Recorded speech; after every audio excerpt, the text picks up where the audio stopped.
Bible लिखा है उस नमक को फेंका जाता है जिसका स्वाद नहीं रहता। और यीशु के बगैर जिंदगी जो है एक ऐसे नमक के समान है जिसमें स्वाद न हो। हालेलुया। यीशु के बगैर मनुष्य की जिंदगी एक ऐसे अंधकार के समान है जिसमें ज्योति का कोई भी उम्मीद ना हो। हालेलुया।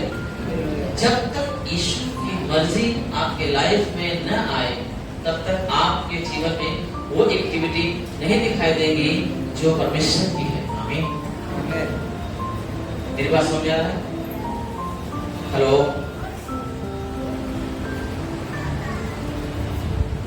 कुछ लोग सोचते हैं बस आए और चमत्कार हो जाए, ऐसे भी लोग हैं।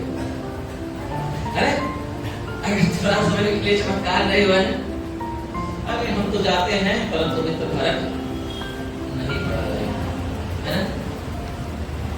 होता है ना, फर्क नहीं पड़ा।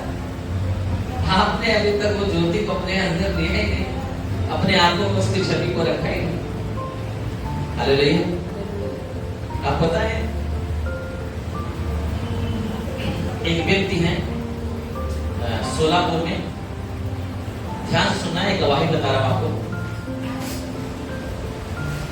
सोलापुर में एक व्यक्ति है जिनका नाम है आनंद आचार्य, एक ब्राह्मण फेमिनिस्ट है। एक गवाही जो है लगभग 15-16 साल पहले की है। एक बहुत बड़े वो माफिया के अंडर में काम करते थे, वो एक गुंडे के माफी काम करते थे, कत्ल करते थे, अंडरवर्ल्ड के लिए वो काम करते थे। और मसीह के इतने विरोधी थे ना कि जब भी मसीह की बात करते थे कोई चर्चा करता था, उसे सताते थे, मारते थे।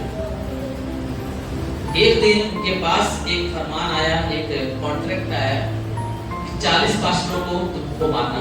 कितने? 40 पास्टर। तो उनको बहुत खुशी हुई कि पता है ये पास्टर लोग जो होते हैं ना, वो धर्म बदलते हैं, पैसा देके लोगों को धर्म बदल देते हैं और दूसरे भगवान को, दूसरे देश के भगवान को हमारे बीच में लाते हैं। बहुत एक अलग प्रकार की उनकी थिंकिंग थी, सोच विचार था। और जब ऐसा उनको किसी ने कॉन्टेक्ट दिया तो इतना आनंदित हो गए कि अब तो इनको बराबर करेंगे। और उनके पास एक लिस्ट आई 40 पास्टरों का। बड़े बड़े बाल रखते थे, गाड़ी बड़ी बड़ी थी, उनको मुन्ना भाई बोलते थे। क्या बोलते थे? मुन्ना भाई। सच्ची घटना बता, यूट्यूब पे भी उसकी गवाही है। आप आनंद आचार डालोगे ना, आनंद आचार की गवाही, तो आपको फ्रंट पेज पे आ जाएगा। हालेलुया। बहुत सारे उन्होंने लोग सताया, उन्होंने मर्डर भी किया है। की गवाही से जब मैं सुन रहा था तो पता चला मुझे। और जब उनको ऐसा कांटेक्ट आया तो आनंद से भर गए कि मुझे उनको मारने का मौका मिला। तो वो क्या करते पता है? इसको मारने के लिए मुझे ज्यादा पैसे की जरूरत, 40 पास्टरों को मारने का बोलेगा तो मामूली बात है। इसका मतलब समझते हो कितना बड़ा गुनाह है। जैसे उन्होंने कांटेक्ट लिया, इसके बाद जो है अचानक उनके घर में 2 बेटी और 1 बेटा था। एक लड़की अचानक क्या हो गई? बीमार हो गई। इतना ज्यादा बीमार हो गई कि वो सब कुछ छोड़ के उस लड़की के पीछे भाग गई, कैसे करके वो चंगी हो जाए। सब डॉक्टरों ने जवाब दे दिया, कुछ भी खाती थी लड़की वो उल्टी कर देती थी। और वो घूमने लगे उसको लेके जगह जगह पे दिखाने लगे, परंतु कहीं ठीक नहीं हुआ। उसकी हालत बेहतर होती गई और इतने परेशान हो गए कि जो कॉन्ट्रैक्ट लिए थे ना उसकी ओर उनका ध्यान ही नहीं जा रहा। अचानक उनका दोस्त, जब उस डॉक्टर ने जवाब दे दिया कि कुछ नहीं हो सकता, घर पे लेके आया उसको और बहुत ही तनाव में, टेंशन में थे। तो उनका मित्र आया और बोलता है कि बुरा ना मानो तो मैं तुमको एक सलाह देता हूँ, अपनी बच्ची का जिंदगी अगर बचाना चाहते हो तो चर्च में जाओ। तो यीशु मसीह तुम्हारी बेटी को क्या करेगा? चला जाएगा। जब उन्होंने ऐसा बोला तो उनके ऊपर क्रोधित हो गए और बोले हम कभी नहीं जाएंगे। और वो खास थे इसलिए उनकी बात सुन के ले लिए। और कई बार ऐसे करके जो है उन्होंने उससे विनती किया, उसकी बच्ची का हालत देख के 8-10 बार उन्हें बोला। तो आखिरी में उन्होंने क्या किया, चलो जाके देखते। हालेलुया। परंतु वो इसलिए नहीं जा रहे हैं कि उसकी बेटी को चंगाई चाहिए। वो जाने के लिए बोले तो सही, परंतु उन्होंने क्या किया, अपने सारे मित्रों को बुलाया जो भी उनके साथ में काम करते थे। सब लोग हथियार लेके अपने जेब में और चर्च में घुस गए। अगर ये पास्टर ने कुछ भी हमारे धर्म के खिलाफ बात किया तो इसको उधर उड़ा दिया। परंतु जब अंदर प्रवेश किए ना तो उस चर्च में ज्यादा से ज्यादा लोग सिंधी लोग मिले। कौन मिले? सिंधी लोग। बोलते सिंधी लोग चर्च में कैसे, वो भी इतनी बड़ी संख्या में। सिंधी लोग बोलेगा तो बहुत ही चालाक चतुर होते हैं, कोई भी ऐसा काम नहीं करते जिसमें नुकसान हो। बोलते जब सिंधी लोग अगर 100 रुपए का कोई मटका भी खरीदेंगे तो भले बहुत उठा के लेंगे, कहीं ऐसा ना कि मटका टूट जाए और 100 रुपए का मेरा नुकसान होगा। और ये लोग चर्च में बैठे हैं तो देख के आश्चर्य करने लगे कि ऐसा क्या है। और तो फिर भी उनका प्लान यही था कि अगर कुछ बैठेंगे, अगर कुछ बोला तो उसे उड़ा देंगे। उसके बाद क्या हुआ, आराधना शुद्धि होने लगा। 1-8 घंटा चला गया तो जो उसके साथी थे वो उठ गए और बोले हम जा रहे हैं, अगर कुछ ऐसा बोला मुझे बता, हम आ जाएंगे। और फिर उसने क्या किया, पास्टर जी का वचन प्रचार करने का समय आया और पास्टर वचन प्रचार करने लगे। उनके मुंह से प्रेम के शब्द निकल रहे थे, लोग समाज की भलाई के लिए निकल रहे थे। यीशु कितना प्रेमी है, जो उसका विश्वास करता है उसके जीवन में कोई भी प्रॉब्लम हो, अगर वो उससे बोलेगा, कोई भी बोले, प्रभु उसका सुनता है और उसका प्रॉब्लम दूर करता है। तो इसीलिए उसने जान दिया ताकि सारे मानव जाति के पापों को और बीमारियों को उनके जीवन से हटा सके। हालेलुया। कोई भी प्रार्थना करेगा तो प्रभु सुनता है। उन्होंने वचन सुना, घर पे गए देखे तो उनकी बेटी का हाल बहुत ही खराब था। और उनकी बीवी ने उस लड़की को कुछ खिलाया बिस्किट वगैरह तो तुरंत उल्टी कर गया। वो पेट से उठ नहीं पाती थी इस तरह से, इतनी कंडीशन बुरी थी। फिर अचानक उनके मन में एक बात आई, उसका तड़पना देख के उस पास्टर की बात याद आई। पास्टर बोल रहे थे कि तुम प्रार्थना करके मांगोगे तो तुमको प्रभु यीशु से सब कुछ देगा। हालेलुया। मेरी बात समझ आ रहा है? वो तुरंत क्या किए, उस लड़की के सीने पे हाथ रखा और बोला प्रभु यीशु मसीह, अगर सचमुच में तू परमेश्वर है, तो जिंदा परमेश्वर है, ऐसे पास्टर बोल रहे थे, तो मेरी बेटी को चंगा कर। अगर तूने चंगा कर दिया तो मेरी जिंदगी तेरी हो जाएगी। प्रार्थना करके चले गए।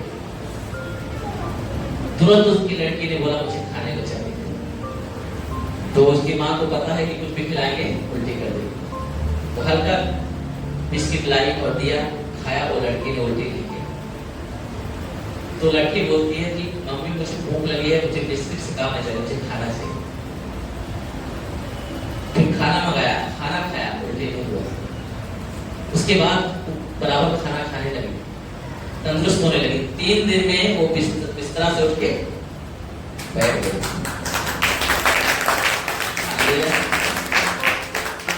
जैसे आनंद आचार्य ने देखा, हेलो, उनके आंसू गिरने लगे और बोले यीशु जिंदा खुदा है, आमीन। यीशु मसीह ही प्रभु है। और उन्होंने अपनी जिंदगी जो है यीशु को दे दिया और बराबर प्रार्थना में जाने लगे। परमेश्वर ने उनकी सारी जो बैड हैबिट्स थी, गलत आदतें थी, दारू पीने की, नशा करने की, उस शाम को 7 बजे से दारू के अड्डे में जाते थे और रात पीते थे। और उसके बाद जो भी उनको क्राइम करने का करते थे, उनका दारू छूट गया, सारी चीजें छूट गई। हालेलुया। ये कोई बनी हुई कहानी नहीं है, सच्चाई है। इतना प्रभु हमसे प्यार करता है। हालेलुया। वो गवाही दे रहे थे, अभी 4 साल पहले की गवाही उनका YouTube पे अपलोड है।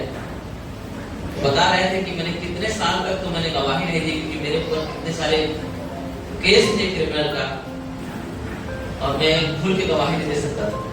और फिर मैंने प्रार्थना किया, प्रभु मेरी जिंदगी तूने बदल दी है, अब मैं ये बात लोगों को बताना चाहता हूँ, मैं समाज में जाना चाहता हूँ, बोलना चाहता हूँ कि तू कितना प्रेमी है, सच्चा परमेश्वर। हालेलुया। परंतु मैं कैसे बोलूं, क्योंकि मेरे पास ऊपर केस है। उन्होंने प्रार्थना किया, सारे केस जो है एक ही साथ में सब क्या हो गए, माफ हो गए। हालेलुया। सब कुछ क्लियर हो गया और बंदा प्रभु का काम कर रहा है। उसकी धीमा गाना है, ब्राह्मण फैमिली का भी, उसने जाना कि प्रभु यीशु मसीह कौन है, हमारा उद्धार करता है। आज लोग सोचते हैं कि बस आएंगे, 2-4 हालेलुया बोल देंगे, जय मसीह की बोल देंगे और चले जाएंगे और सब कुछ पा लेंगे। आपका जिंदगी एक ही जिंदगी, कितना है, कितना जिंदगी है आपके पास, एक ही जिंदगी और बहुत कीमती, और एक जिंदगी आप केवल एक को दे सकते हो, सबको नहीं।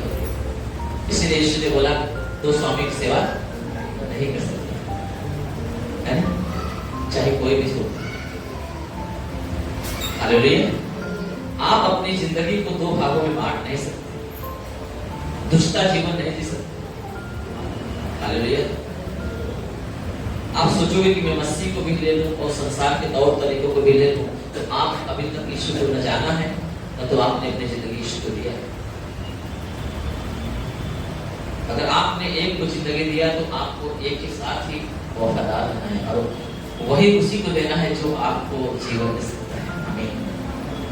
यीशु ने बोला सब तुम्हारे जीवन मैं ही हूं, तो तुम मेरे पीछे चलोगे ना, मैं ऐसी ज्योति हूं, तुम मेरे पीछे चलोगे तो कभी अंधकार में नहीं चलोगे, जीवन की ज्योति पाओगे। आमीन।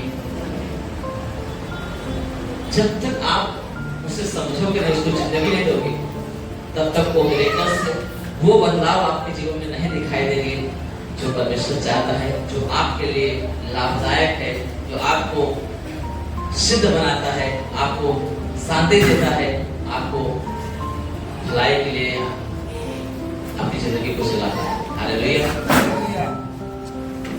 मेरी बात समझ आ रहा है नहीं? हेलो। इसलिए आपको पूरा जिंदगी यीशु को देना है। कितना? पूरा जिंदगी। 2 को क्यों नहीं दे सकते पता है?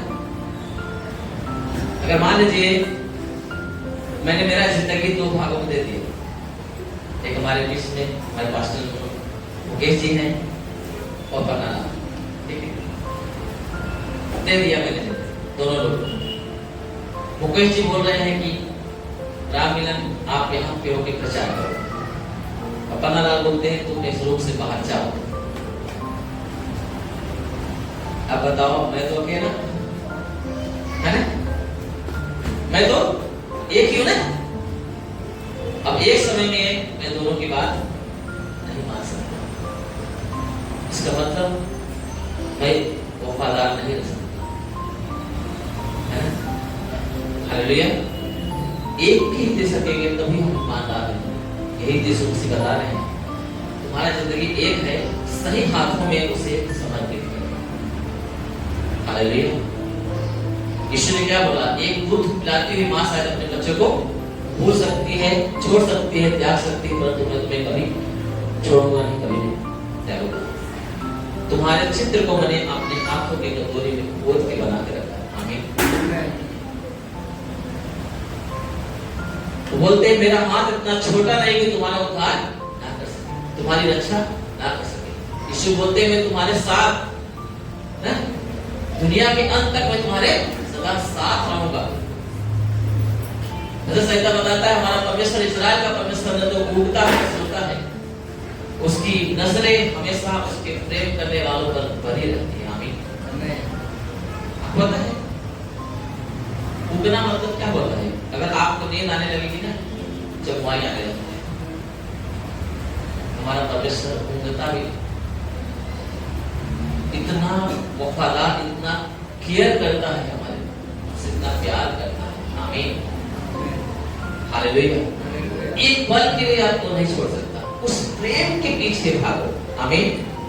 उस शांति के पीछे भागो जिसमें आपको प्रॉफिट है, जीवन है, उसे अपना जीवन दो।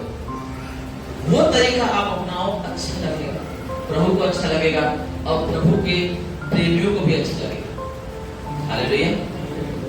मेरी बात सुन रहे हो ना? एक दिन हम लूका की किताब दूसरे अध्याय देखते हैं। सिमोन करके एक प्रभु के सेवक है। बाइबल बताती है कि वो धर्मी व्यक्ति, कैसे है? धर्मी व्यक्ति। एक दिन जब वो प्रार्थना कर रहे थे, पवित्र आत्मा ने उन्हें बोला, तब तक मृत्यु को नहीं देखेगा जब तक मसीह को, अपने उद्धारकर्ता को, है ना, हेलो, अपनी आंखों से देखना है, तब तक तो मृत्यु को नहीं देखेगा। क्योंकि वो इजराइल का कुशल देखना चाहते थे। क्या देखना चाहते थे? कुशल देखना चाहते थे। वो चाहते थे कि मैं भलाई को देखूं। ये जो लोग जो नाश हो रहे हैं, जो गलत तरीके से जीवन जी रहे हैं, आपको पता है, अच्छा व्यक्ति अच्छे लोगों को ढूंढता है, बुरा व्यक्ति बुरे लोगों को ढूंढता है ना?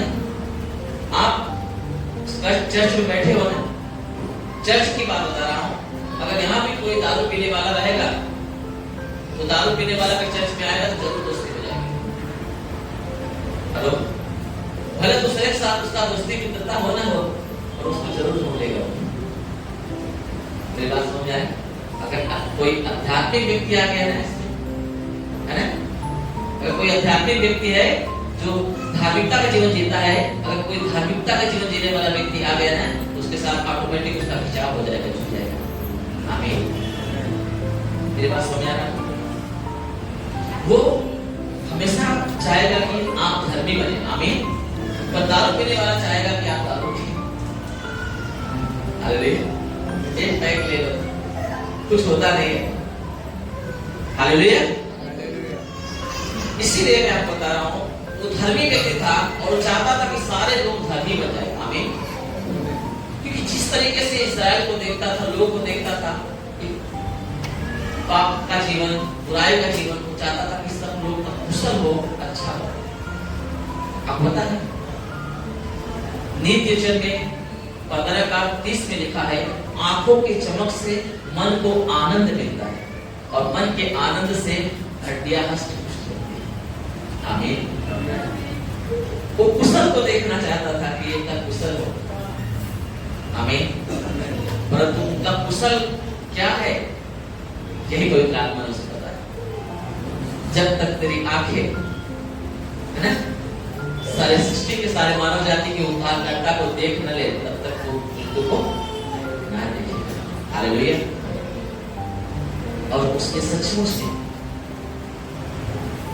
पवित्र आत्मा ने बोला, और एक घड़ी वो इस बात का इंतजार कर रहा था। और यीशु मसीह जब बालक ही था, छोटा ही था, उसके माँ बाप, आपको उसकी स्टोरी पता है, मुझे बताने की जरूरत नहीं पड़ेगी, मंदिर में उस प्रार्थना भवन में लेके आए और सिमोन वहां पे पवित्र आत्मा ने उससे बताया कि वो बालक आ गया है। और उस बालक को सिमोन देखा और अपने हाथों में उठाया और सिमोन बोलता है, परमेश्वर अपने दास को अब शांति के साथ विदा कर, क्योंकि मेरी आंखों ने मेरे उद्धारकर्ता को देख लिया। आमीन। मेरी आंखों ने मेरे उद्धारकर्ता को देख लिया, अब शांति से मुझे विदा कर, क्योंकि मैं यही तो देखना चाहता था कि सबका कुशल हो, और सबका कुशल देने वाला उद्धारकर्ता मेरी आंखों के सामने है। आमीन। मेरी बात समझ रहा है?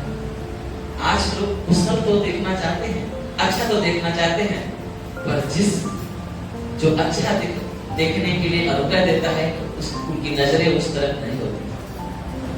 जब चर्च में आते हैं, प्रार्थना करते हैं, तो यीशु मसीह की बातें उसकी वो नजर में दिखाई देती, कुछ लोग वो भी नहीं दिखाई देता, है ना। प्रार्थना में बैठे रहेंगे, ध्यान तो किधर और रहेगा। कुछ लोग तो घड़ी देखते रहेंगे, पास्टर बड़ा लेट कर रहा है, अगले बार से नहीं आऊंगा, बहुत लेट कर रहा है। अब कुछ लोग तो ऐसा तो नहीं बोलेंगे, पर ये बोलेंगे पास्टर निकले तो बाहर में, अभी तो नहीं, तो उसको बराबर करेगा, टाइम से प्रचार करेगा। हालेलुया। बाहर निकलते ही जो है उनका हुलिया सब बदल जाएगा, तौर तरीके बदल जाएगा। भजन संहिता 34 का 5 में लिखा है, जितने लोगों ने उसकी ओर दृष्टि की उन्होंने ज्योति पाया और उनका मुंह कभी काला नहीं। जब आपकी नजरें उसे देखती रहेगी, हमें आप कुशल के मार्ग में हैं, हमें आपकी आंखें हमेशा कुशलता को देखेंगी, क्योंकि आपकी आंखें कुशलता को लाने वाले उस उद्धार करता, जिसे सिमोन अपने हाथों में लेके बोलता है, आज मेरी आंखों ने तेरे उद्धार को देख लिया है। तो तूने उद्धार करता को भेजा, उस उद्धार को देख लिया है।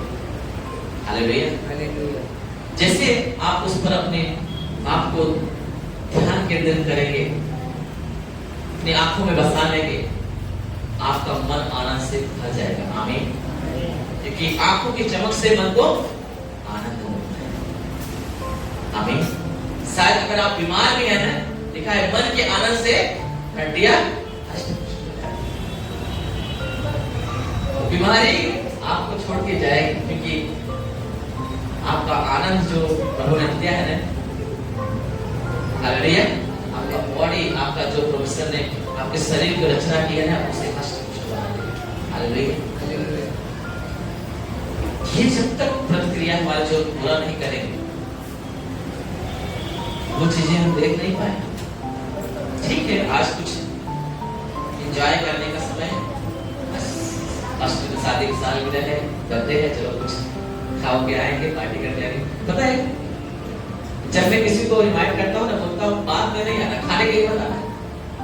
आ रहा तो समय से आना, खाने के लिए मत आना। मैं इतना जरूर बोलता हूँ, है ना, राकेश को भी बोला। मैं बोला अगर आना है तो समय से आना, खाने के लिए मत आना, क्योंकि मेरे पास इतना खाना नहीं है यहाँ पे कि मेरे को खाना चाहिए। हमारे पास इतना कमी ही नहीं कि तुमको किसी खाने की जरूरत है। परंतु जिस प्रेम के लिए मैं आपको बुला रहा हूँ, अगर आप वही न समझे तो हमारे साथ आनंद मनाना चाहिए, कुछ जरूरत है। हालेलुया। उसे अपनी आंखों में बसाएं, है ना। जितने लोगों ने उसकी ओर दृष्टि की उन्होंने ज्योति पाई, मतलब वो चमक पाया अपने आंखों में, अपने जीवन में, और आंखों की चमक से मन को इसका मतलब है आपको तकलीफ देने वाली जो भी चीजें आपके रास्ते में आएंगे, चाहे आपका बीमारी होने दो, चाहे आपके घर में कुछ लोगों का नेचर होने दो, बुरा जो है जिससे आप पीड़ित हैं, गरीबी होने दो, लाचारी होने दो, आपके जीवन में कोई भी प्रॉब्लम है जो आपको तकलीफ देती है, जो आपके आनंद को छीना जाती है, उन सारे चीजों को प्रभु क्या करेगा? हटा देगा। आमीन। क्योंकि वो अपने वचन पूरा करेगा। आंखों की चमक से मन को आनंद मिलता है, इसलिए जो है उसके हाथों में जिंदगी को, उसे अपना उद्धार करता स्वीकार करो। कुछ लोग नहीं समझते इस बात को, कुछ लोग कंटिन्यू भी करते हैं इसके लिए, हेलो, बराबर आते हैं पर करेंगे अपने मन को, है ना। एक दिन हमारे सीनियर पास्टर थे, नितिन जाधव, प्रचार कर रहे थे, उसमें मैं कलिसिया में था उनके साथ में। उन्होंने एक दर्शन देखा था, वो बता रहे थे कि एक दिन वो अपने कलिसिया के विषय में चिंता कर रहे थे कि प्रभु मेरे ये कलिसिया में क्या चीज की जरूरत है, क्या कमी है, मुझे दिखा। उन्होंने स्वप्न में एक दर्शन देखा कि एक हॉल है, एक रूम है हॉल का जैसा, उस रूम के अंदर एक व्यक्ति है जो निर्वस्त्र है और घाव से भरा हुआ है, पूरे शरीर में घाव है उसके। तो क्या देखते हैं कि बहुत सारे एक भीड़ आती है, उस रूम के अंदर प्रवेश करती है और उनके हाथों में कुछ सॉल्ट रहता है, नमक रहता है, और उसके ऊपर फेंक देते हैं, हेलो। और जैसे उसके ऊपर नमक फेंकते हैं ना, वो व्यक्ति इतना तेज, आपको पता है कटे पे नमक डालेगा तो कैसा होगा, ऐसे ही इतना तकलीफ हो रहा था उस व्यक्ति को, चिल्ला दर्द से। और उन्होंने सपना देखा और वो डर गए और उठ के बैठ गए और उन्होंने प्रार्थना किया कि प्रभु ये सब क्या है। तो प्रभु ने उनको बताया, तो पूछ रहा था कि चर्च में कैसे हो, ऐसे बहुत सारे लोग हैं इस कलिसिया में जो मुझे तकलीफ देते हैं, पीड़ा देते हैं, हेलो, मुझे सताते हैं। आते तो हैं यहाँ पे, परंतु वो क्या करते हैं, अपनी ही मनमानी करते हैं। और वही जीवन से जो अशुद्धता का जीवन है, गलत विचारों से जो आते हैं और वो मेरी आराधना करते हैं, तो मेरे लिए वो व्यक्ति जो तू देख रहा था, कोई व्यक्ति नहीं हो पाएगा, हेलो। और जो पब्लिक देख रहा था, वो चर्च के वो व्यक्ति हैं जो रेगुलर प्रार्थना में आते तो हैं, परंतु मेरे सुनते नहीं। वो अपने गलत विचारों से, गलत चीजों से भरे रहते हैं और मेरी आराधना करते हैं, स्तुति करते हैं, मेरे ऊपर नमक के जैसे छिड़कने लगा। जब दुख होता है, तकलीफ होता है कि जिसके लिए मैंने उसमें जान दिया, इनके लहू बहाया, कांटों का ताज बना, इससे इतना प्रेम किया, ये मुझे अभी तो समझ नहीं पाया। हालेलुया, मेरी बात समझ आ रहा है? आपके सारे एक्टिविटी को परमेश्वर ध्यान से देखता है। ये जीवन कलिसिया में होना जरूरी है। हालेलुया, ये जीवन। बहुत सारे ऐसे भी हैं, वो प्रार्थना में आते रहते हैं, बराबर टाइम से सब कुछ होता है उनके लाइफ में, परंतु उनके अपनों के जीवन में वो नहीं होता। एक दिन पौलुस और सिलास जो है बंदीगृह में बंद थे। रात के आधे रात के समय में, फिर तो किताब 16 अध्याय में लिखा है कि वो आराधना स्तुति कर रहे थे। सकड़ों से बंधे हुए हैं, ऐसी कंडीशन में कि न तो बैठे हैं न तो खड़े हैं। दर्द और पीड़ा घाव भी हो गए हैं। अगर आप इसे पढ़ोगे उस चैप्टर को, तो लिखा है कि उनको घाव भी हो गए, परंतु ऐसी कंडीशन में आधी रात के समय वो प्रार्थना कर रहे हैं, आराधना कर रहे हैं। सारे बंदी लोग जो है थे वो सुन रहे थे, जितने भी कैदी लोग थे वहां पे। अचानक जो है क्यों आराधना कर रहे थे पता है? हेलो, आंखों के चमक से मन को आनंद मिलता है और आनंद से हड्डियां हष्ट-पुष्ट हो जाती है। उनको पता है कि ये बेड़ियां कुछ नहीं मेरे आनंद को छीन सकती, क्योंकि मेरे आंखों में वो बसा हुआ है। ये दर्द पीड़ाएं मेरा कुछ नहीं कर सकते, क्योंकि मेरे जीवन में मैंने यीशु को ले लिया और उस आनंद को, उस चमक को जो है लेके वो वर्शिप कर रहे थे, वो गीत गा रहे थे। हालेलुया। और बाइबल में लिखा है कि जैसे वो आराधना स्तुति कर रहे हैं रहते, भूकंप सा हुआ, सारे दीवारें हिल गई, जो द्वार थे जो बंद थे वो खुल गए, उनके हाथों से जंजीरें टूट के खुल के निकल गई। हालेलुया।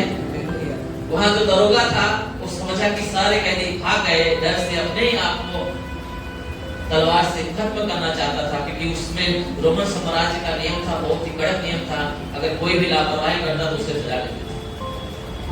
उसने सोचा मैं क्या दिखाऊंगा, वो अपने आप को खत्म करने जा रहा था। वहां से पौलुस चिल्ला के बोलता है अपने आप को नुकसान मत पहुंचा, क्योंकि हम गए। हालेलुया। और जब वो ऐसा सुना तो समझ गया ये कोई मामूली व्यक्ति नहीं। हालेलुया। और वो उनसे उद्धार का मार्ग के बारे में पूछने लगे। उन्होंने बताया तू विश्वास कर यीशु मसीह पर, तू और तेरा करना उद्धार पाएगा। तू यीशु पर विश्वास कर, तू और तेरा करना उद्धार पाएगा। बाइबल लिखा है उसने विश्वास किया, उसके घाव को धोया, अब पूरा परिवार सहित वचनों को सुना, विश्वास करके बपतिस्मा लिया। आज कितने सारे लोग हैं कलीसिया में आते हैं, परंतु उनके परिवार का उद्धार नहीं देख पा रहे हैं। हेलो, क्योंकि उनकी आंखों में वो चीज बस आते ही नहीं। मैं आपको एक गवाही बता के मैं बंद करूंगा। पंजाब में गवाही मुझे मिली, पंजाब से एक फैमिली, 4 मेंबर्स की फैमिली थी, पति पत्नी थे, 2 जवान बच्चे थे, एक लड़का एक लड़की। वो एक चर्च में जो है कलीसिया में गए, परमेश्वर ने बहुत आशीष दिया, परंतु जो उस परिवार में जो एक जवान लड़की थी वो यीशु पर भरोसा नहीं करती थी। उसे कितनी बार समझाया गया कि प्रार्थना में आ, परंतु वो गलत रास्ते में चली गई, विचार के रास्ते में चली गई, पर वो यीशु मसीह का प्रार्थनाओं में और नहीं आते थे, चर्च में नहीं आते। और कुछ समय बाद ऐसा हुआ, ऐसी चीजों उसके साथ घटी कि वो जो है उसके भाई के मित्रों के साथ में विचार करते हुए पकड़ी गई। हेलो, माँ बाप ने उसको डांटा।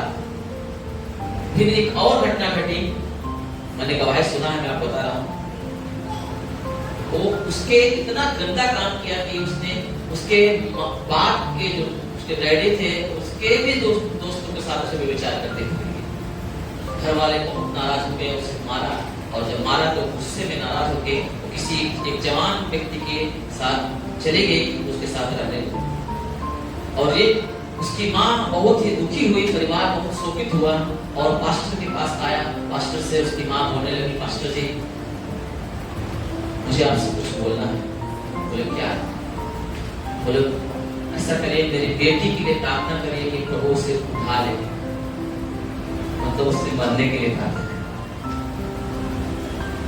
इतना उस बदनामी से, उसके बुरी स्वभाव से इतना पीड़ित हो गया था परिवार।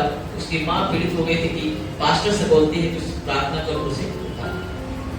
पास्टर ने उसको देखा और देख के उसके चेहरे की तरफ बोलता है पास्टर तुम्हारी बेटी के अंदर तो कमी है, ये है, और उससे ज्यादा डेंजरस चीज तो आपके अंदर। अगर कोई व्यक्ति पाप की दशा में अगर मर गया तो नरक की आग में जाएगा, तो अपनी बच्ची का कुशल नहीं देख रही, उसकी बर्बादी के लिए प्रार्थना करा। तुझे विश्वास नहीं है कि हमारा यीशु मसीह कितना बड़ा है? हालेलुया। तब पास्टर ने उनको समझाया, अपने आंखों में उन्होंने वचन दिया, आपको आंखों में चमक रखो, कल्पना करो तेरी बेटी को ईश्वर ने सुधार दिया। वचनों से लेकर मुझे बहुत समझाया उसने डेविस को, फिर उसके अंदर विश्वास से, और उसने क्या किया, पास्टर के कहने से एक चित्र बनाया पास्टर के साथ। पास्टर ने बोला तू सोच कि तेरी बेटी कलीसिया में आके आराधना स्तुति कर रही है, गीत गा रही है। तो वो लेडी से बोलती है बहुत कठिन बात है पास्टर, जो मैंने देखा है, हेलो, जो मेरी आंखों ने देखा है, जो मैंने मेरे परिवार ने सहा है, उसके हिसाब से तो बहुत कठिन बात बता रहे हो। पास्टर ने बोला तुझे विश्वास है, तो चित्र को बना। और उसने वो चित्र को बनाया कि मेरी बेटी कलीसिया में आके सबके सामने आराधना स्तुति कर रही है। बोला आज के बाद मैं यही देखूंगी, ये नहीं देखूंगी कि मेरी बेटी ने क्या किया, तो मैं ये देखूंगी कि मेरे यीशु ने क्या किया। आमीन। बाइबल में लिखा है जब तुम प्रार्थना करो तो प्रतीत कर लोगे तुमको मिल गया, तो तुम्हारे लिए हो जाएगा। सच्ची घटना बता रहा हूं। उसने वो चित्र बनाया कि मेरी बेटी चर्च में आके आराधना कर रही है, स्तुति कर रही है, प्रभु की महिमा कर रही है। उसने चित्र बनाया और उसी को लेके वो चली गई और हमेशा प्रार्थना करने लगी मेरी बेटी को अच्छा करने की प्रभु धन्यवाद। जब भी कोई बोलता था, बुराई करता था, तो उस पर ध्यान देती थी, मेरा ईश्वर अच्छा। हेलो, उसने उस चित्र को भी अपने सामने रख दिया। पता है एक कुछ महीने के बाद ऐसा हुआ कि उसकी बेटी वापस अपने घर में आई और अपने पूरे परिवार से सॉरी बोला और प्रार्थना में जाना शुरू कर दिया। और वचनों और प्रभु की संगति के कारण परमेश्वर उसका जीवन बदल दिया और आराधना में इतना लीन हो गई कि उसे स्टेज पे आराधना स्तुति करने का मौका मिला। और वो आराधना स्तुति कर रही थी तो जो चित्र उसने अपने अंदर उस समय बनाया था, जिसमें पास्टर ने बोला था, वो माइक लेके मेरी बेटी छत में खड़ी होकर आराधना स्तुति कर रही, वही चित्र उसने देखा और उसकी आंखें आंसू से भर गई। उसने क्या बोला पता? आज मेरी आंखों ने तेरे उद्धार को,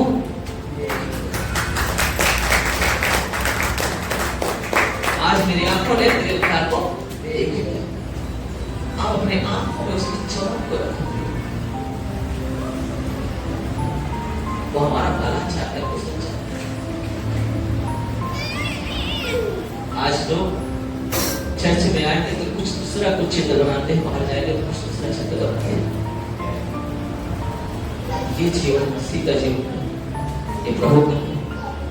हमारा प्रभु इतना महान है, इतना प्रेमी है। आप एक वचन पढ़ो, उसके बाद बंद करेंगे। नीति वचन 16 का 3 में लिखा हुआ है, मैं इसे बता देता हूं। अपने कामों को यहोवा के ऊपर डाल दो, जिससे तुम्हारी कल्पना क्या होगी, सिद्ध हो जाएगी। अपने सारे कामों को यहोवा के ऊपर डाल दो, जिससे तुम्हारी कल्पनाएं क्या हो जाएगी, सिद्ध हो जाएगी। उसने अपने सारे बोझ को, सारे भार को यहोवा पे डाल दिया, और उसकी आंखों ने उस उद्धार को वो देखा, उस कल्पनाओं को पूरा होते हुए देखा। आप और हम देख सकते हैं। एक क्षण के लिए अगर आप करेंगे, उसके बाद भूल जाएंगे तो नहीं होगा। उसे अपना जीवन दे, उसे अपने आंखों में बसाए, उसकी चमक को जो देख पाओगे, आपका मुंह कभी काला नहीं हो पाएगा। आप अपने परिवार का उद्धार देख पाओगे। आप जिसको चाहते हो कि बदल जाए, वो बदल जाएगा। घर का एक व्यक्ति भी विश्वास करता है, सारा घराना उद्धार पाता है, वो वचन प्रभु पूरा करेगा आपकी लाइफ में। आइए अपने आंखों को बंद करके सब झुकाएंगे।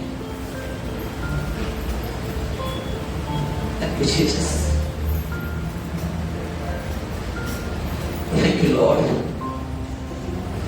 जो कुछ आप चाहते हो कि आपका अच्छा हो,